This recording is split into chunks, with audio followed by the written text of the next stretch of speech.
Hey everyone, welcome back to the channel. In this video, I'm going to show you how to change your mobile number on your Amazon account. So in order to do this, first of all, open the Amazon app.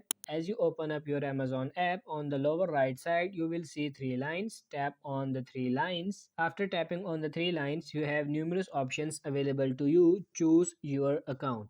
After tapping on your account, now you will be displayed a variety of settings amongst which you will have to choose login and security under the account settings. So tap on login and security. After tapping on login and security, various information related to your account will be displayed on the screen. So you also have an option that says mobile phone number. Tap on it. Tap on the edit section. Now you will be viewed your old mobile number. You can also tap on the country and choose the country of your residence and then putting in my new mobile number.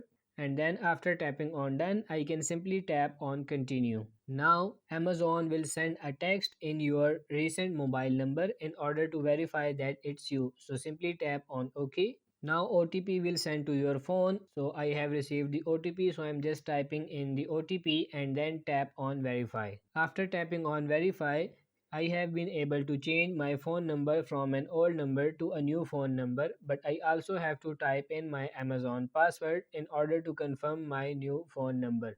So here I'm going to type in my Amazon password and then tap on save changes. And here you go. I have now changed my mobile phone number. You can also receive a message on your mobile phone number saying that your mobile number has been changed. So that's it for this video. I hope this video was helpful. If it is, like it and subscribe to the channel. Thank you.